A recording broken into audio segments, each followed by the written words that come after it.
Look, the reason Alito did what he did, and let's pray to the good Lord that there are 5 justices who are constitutionalists on the court, because Roberts clearly is not, is because of Article 2, Section 1, Clause 2 of the Constitution.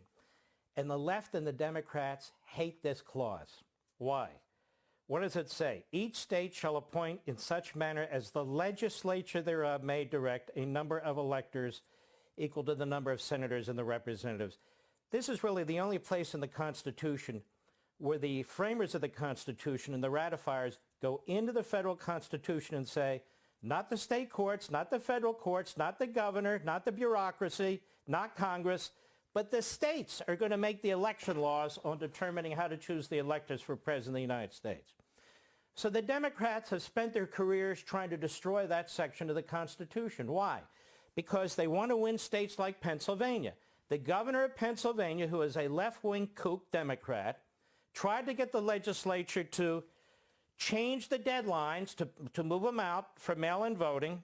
He wanted them to get rid of the comparison on the signatures. The Secretary of State wanted to be able to cure the ballots. In other words, go back and tell people how to fix their ballots, among other things. The Republican legislature said no. So the Democrats go where? To the Democrat-controlled and elected Supreme Court of Pennsylvania, which is a rogue court, every bit as much as the Florida Supreme Court was a rogue court. And that court gives them what the legislature would not. In fact, that court said that the deadline, among other things, was unconstitutional because of the virus. It is an utterly rogue court. The Democrats have gone into state after state after state. As a matter of fact, the Democrats brought over 300 lawsuits, and their left-wing friends brought over 300 lawsuits during this election to change the election rules in states, and they did change a lot of them. The Biden campaign specifically brought 60 lawsuits beginning in August. So what did they do?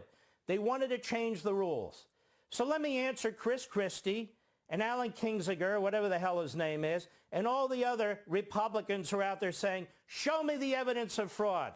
I'll show the evidence of fraud, boys. They changed the rules. Why did it take till 2 a.m. or 3 a.m. the morning after the election in 2016 to know who the winner is, but we're still counting votes today? Now, why were the rules changed by the Democrats? Because they believe in good government? Because they wanted to help Republicans? No. They fixed the rules to help Democrats. That's why Alito and hopefully 4 other justices are saying, segregate those votes.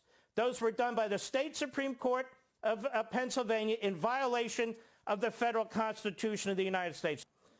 There's more evidence of voter fraud than there was ever evidence of Russia collusion. So those who keep saying, let's see the evidence, where the hell were you the last 4 years? You were nowhere. The Democrats went earlier and earlier voting and later counting. Now, why do they want that?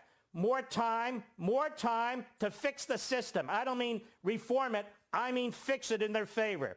They believed in flooding the system, create chaos. They've done this in a number of places.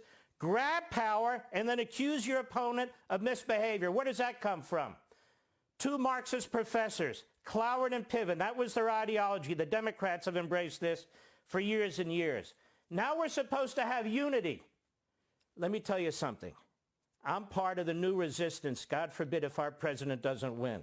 They didn't give this man 1 minute of peace when he was president. Not 1 minute. State criminal investigations, federal criminal investigations, congressional investigation, phony impeachment, coup attempts, the Obama-Biden administration with the FBI spies and all the rest. At no time during the last 4 years did Joe Biden say, let's unite around our president. So, Mr. Biden, God forbid if you're president, but I personally intend to treat you the same way Nancy Pelosi, Chuck Schumer, Jim Acosta, Fredo Cuomo, and all the rest of them treated my president. So I am not uniting around this man any more than they united around our man. But it ain't over till it's over. And let's see what the Supreme Court does, and let's see what happens in these other cases because they're vital. And by the way, in 2000 when we had the challenge, Al Gore had 37 days. We're in one state chasing Chads. We have multiple states. The president needs more time. That's it.